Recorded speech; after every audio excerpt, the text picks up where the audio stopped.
ayun mga kabesi, so I'm happy to share it with you mga kabesi na monetize na po yung aking channel.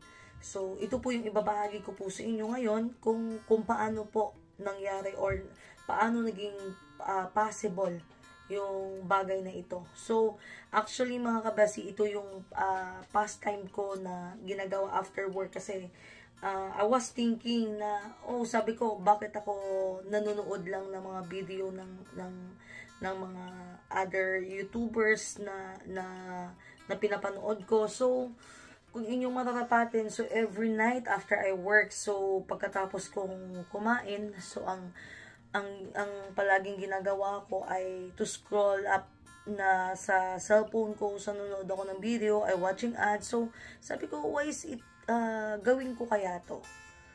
Kasi actually I'm not really serious about it when I made a video na in-upload ko po before sa YouTube ko.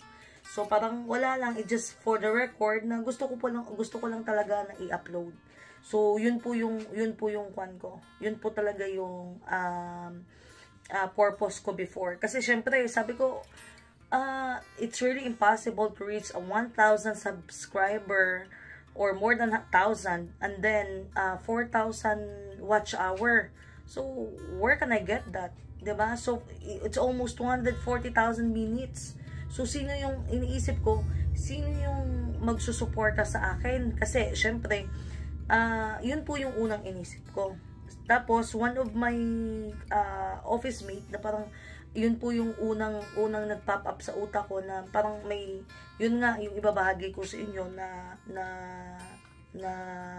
ngayon kung paano niya po ako tinuruan. Pero actually malaking tulong po yun sa akin. Parang at least parang na-awaken ako during the time mga kabesi na ay nga, magiging posible to kahit na after work pwede ko tong pagkaabalahan, pwede akong gumawa ng video na syempre pwedeng pagkakitaan at the same time na nai-enjoy ko pa kasi mga kabesi is I love or we love travel talaga together with my bestie. So every time if we have time na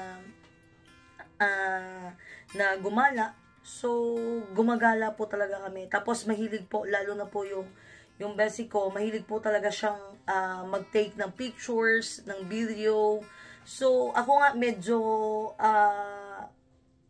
may pagka-word pa before pag nagkukuhan kami, pag lumalabas or pag gumagala kami. Kasi, ang gusto ko lang mag-i-enjoy yung view, tapos ang cellphone ko, parang basta gusto ko lang talagang iikutin muna yung mga dapat pupuntahan. Tapos, syempre siya, kasi napaka-documentary niya, gusto niyang every scenery, every place, may makukuha siyang video or pictures para at least pag binalikan namin after a long day ng paggala, so parang it make me smile. Ay, maganda din pala.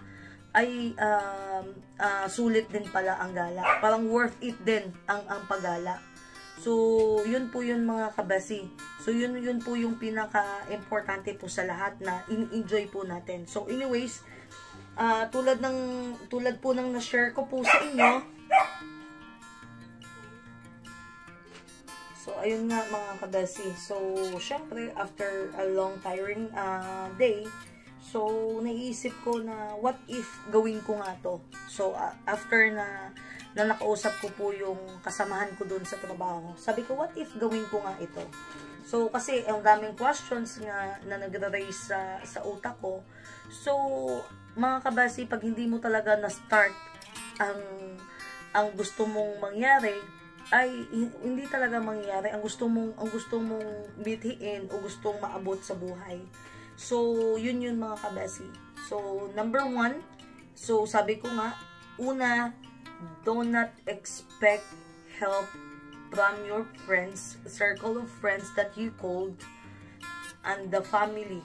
So, minsan, I'm not saying na yung pamilya ko ay hindi nagsusuporta. Pero what I mean is, yun po yung nangyayari o yung katotohanan, yung reality, yung sa mga friends natin na ini-expect natin na we keep posting on Facebook because we really hope na di gonna help us, di gonna reach yung dream natin o yung minimithi natin na gustong maabot, na mag-help po sila. So, yun po yung unang natutunan ko. So, do not expect from yourself circles of friends na natutulungan kayo, mga kabasi. Kasi, it's really mali. Kasi, madidisappoint lang po tayo. So, yun po yung katotohanan doon. So, pangalawa, sa stranger po tayo, humingi ng tulong, makipag-mingle po tayo sa kanila, makipag-connect po tayo sa kanila. Yun po yung pinaka-importante po sa lahat. Kasi tulad ng na-mention ko sa una, so syempre pag too much expectation, it makes us sad. It makes us na nadi-disappoint tayo. At tapos yung pang-tatlo, syempre kailangan nyo po talaga mag-invest ng time. So, time po ang kailangan nyo pong i-invest na to increase your watching hour and your subs. Yun po yung pinaka-importante po. At yung pang-apat, yung dedication nyo po na gusto pong mangyari. At yung pang-lima, dapat po meron po kayong content na babalik-balikan po ng mga tao na gusto pong panoorin po yun. So, yun po yung pinaka-importante doon. At saka yung pang-anim na sinasabi ko po, yun po yung sinabi ng office, yung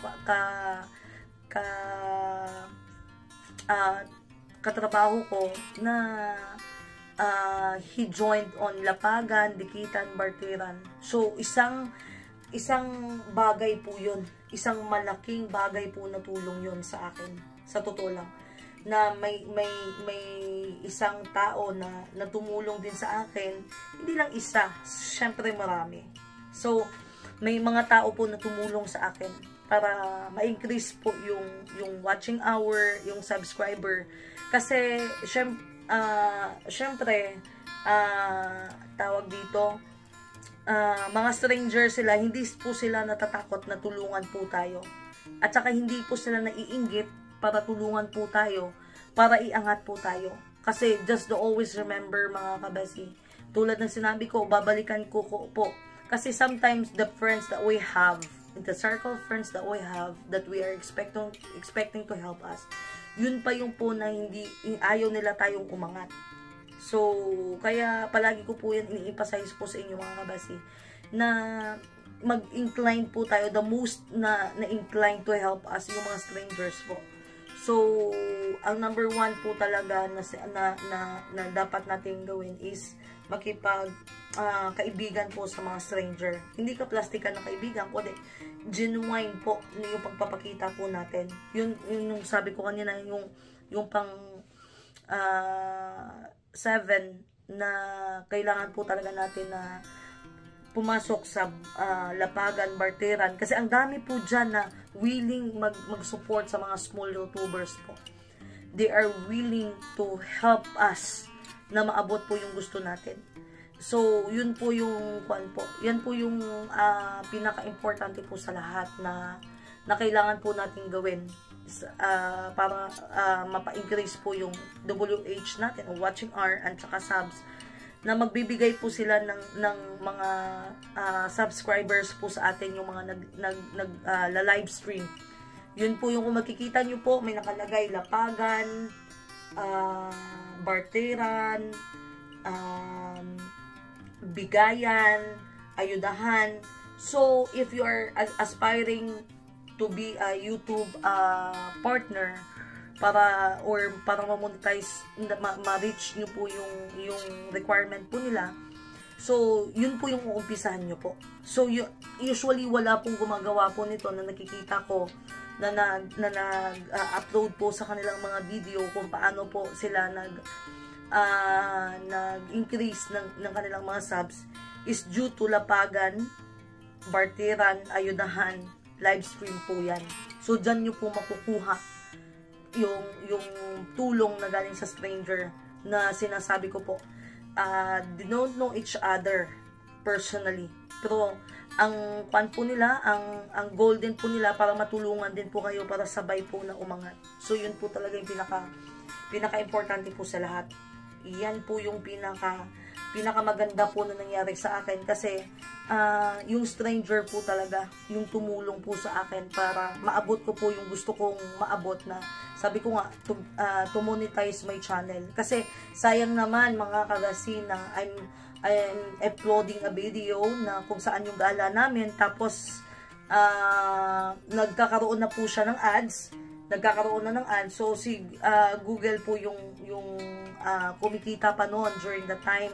So sabi ko, why seryosohin ko kaya talaga to?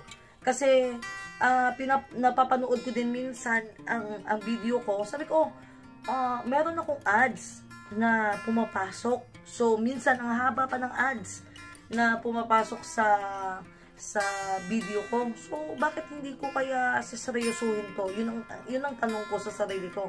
Kasi sabi ko, I'm not so tamad pagdating sa ganito kasi ito sa pagre-record ko o sa pag-ELS ko is after work po yung mga kabasi. So kumbaga after a tiring all day, just as I mentioned earlier na sobrang dami kong ginagawa in whole day, tapos pagdating pa dito ng bahay is gagawa ulit ako ng LS ko, gagawa ulit ako ng video ko, mag-edit ako. Kasi, sa ngayon mga kabesi, sinisimplihan ko po muna yung pag-edit ko ng mga video kasi sobrang, hindi naman ako professional. What I'm trying to do here is, para may ma-upload din ako, the same time, kasi, yun po yung, din ang advice ng mga ibang YouTubers na keep on uploading lang ang mga videos po natin. Kasi, may napakinggan nga ako mga kabasi na or may napanood ako na video na why we are making video. So next time mga kabasi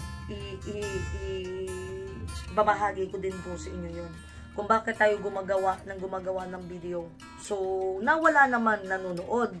So, 'di ba? Bakit tayo nag-upload na wala namang nanonood? Ano ang purpose nun? So, may mga kasagutan diyan, mga kabasi. So, personally in my own experience po 'yan yung i-share ko po sa inyo. So, yun po yung pinaka-importante po sa lahat. At syempre, ang pinakamaganda po sa lahat na nangyari po sa akin is 3 days lang po ako na na-upload sa YPP. So, sa YouTube program. So, yun po yung pinaka the best po. So, actually mga kabesi, I was praying for that. I prayed for that.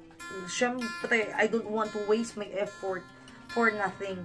So, I've done my part to be, or to reach that requirement, or to get that requirement as early as possible. Kasi nga, syempre, todo kayod ako, nagipaglapagan, nagipagbarteran, tapos nag-LS ako, kahit sobrang pagod ko na, minsan nagsa-silent LS ako, basta lahat yun mga kabasi, ginagawa ko yun for me to reach my goal. Kaya, mga kabasi, don't stop believing. Don't stop na to achieve your goal. Kasi there's no impossible when it comes to God. So yun po yung palagi kong pinaniniwalaan. If there's a struggle, if there's a challenge along your way, so don't ever give up. So yun po yung pinaka-importante po sa lahat is pinupursue po natin yung goal po natin, yung gusto po natin na marating sa buhay po natin. Yun po talaga pinaka-importante po doon. Kasi if you're making yourself na for the sake lang ng monetization, so syempre nandun tayo, pero always do remember na may process po yan. So at saka syempre and the 8-1 pala, yung pang number 8, dapat po, wala po tayong community strike na strike po tayo mismo na naggumamit tayo ng content ng third party o ng ibang tao para mapataas po ang atin na viewers, mapataas po yung subs po natin. So, hindi po dapat yun. Huwag po tayong gumamit nun kasi it leads us to decline or to reject the application. So, yun po yung pinaka-importante doon. So, wala po tayong una, na-reach po natin ang 4,000 hours. At the same time, yung 1,000 plus subscribers and no strike community, and we're okay na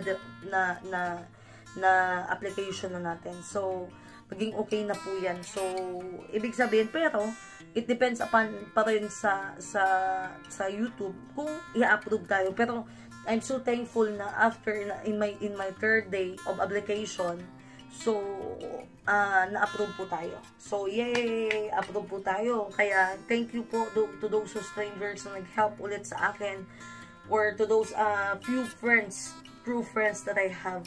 So, thank you for that. So, alam nyo kung sino kayo, kung sino po yung nag-help po sa akin. So, from the bottom of my heart, thank you so much. And also, of course, kaya nga, Bessie Travel Adventure, to my best friend na always po na sinusuportahan po ako when it comes to this, and when it comes to the travel, when it comes sa mga pupuntahan po namin. So, at last, mga kabesi, we achieved it. We made it. And you also, mga ka-small YouTubers, I know you can make it. I know, just like what I've said, in a long way, you will encounter struggles and challenges na ma-encounter nyo po. But don't ever give up.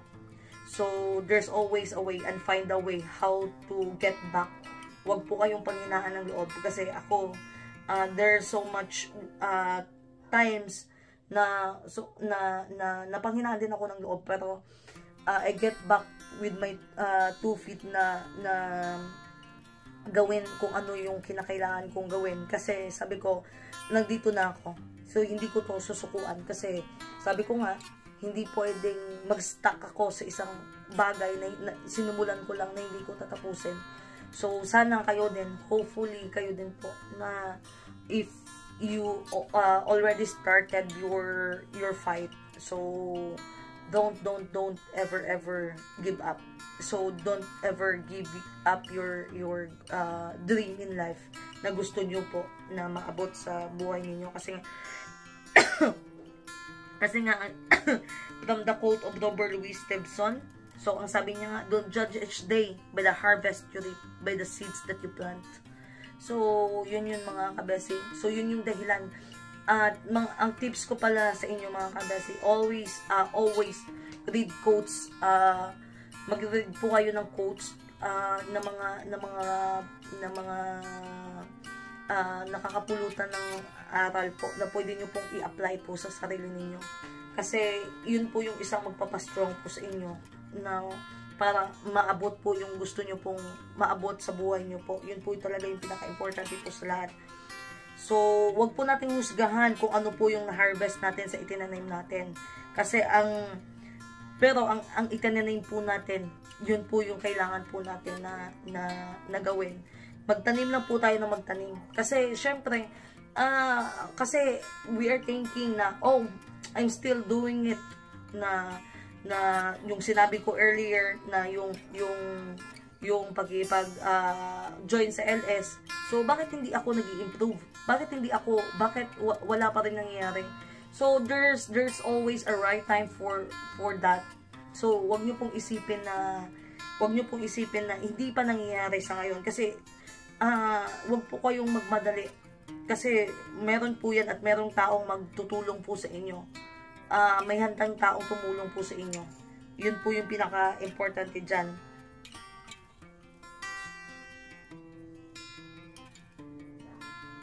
Kasi ang sabi nga po ni Aristotle, so before I end this video, So, gusto ko pong ibahagi po sa inyo na, or quotes pa yung ibibigay ko po sa inyo.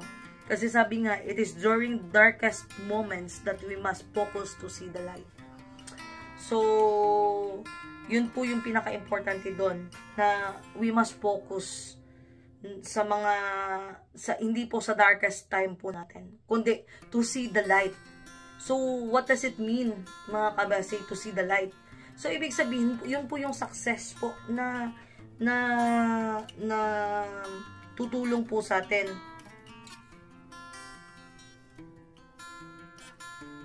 na gusto po nating maabot. So, hindi po ibig sabihin na we are, sabi ko nga, maraming stumble block na dumadating po sa atin, daming adversity, daming mga challenges, trials na dumadating sa atin before we reach the light. Kasi syempre, before you see the light, so kailangan mo muna pagdaanan ang mga challenge, or pagsubok po bago po natin maabot yung success. So yun po yung ibig sabihin. Hindi po magic. Hindi po magic ang success, kundi tinatrabaho po yan. At before I end, ito na po yung gusto ko pong ibahagi po sa inyo, na palagi ko pong sinasabi sa isipan, sa isipan at puso ko, at the same time sa pagkatao ko, na gusto kong para maging positive po ako. So sinabi niya po ito na, do you know what I have noticed? Sabi ni ito po yung quote po. Sabi niya, do you know what I have noticed? Complete strangers are more inclined to help you succeed than people you actually know. So it's really right. This is what I mentioned it earlier, that the complete strangers is really inclined to help us than the people that we know. So that we actually know, kasi we do not, and yun na nga, don't really expect from the circles of your friends. Again, this is the second time around that I'm going to mention it, na don't really expect from the circle of your friends, kasi it makes you disappoint. So kailangan maging matatag, mga kabesi. So yay! Congratulations again to myself and to my kabesi who always na nagsusupport sa akin. Until my next video, mga kabesi. Bye!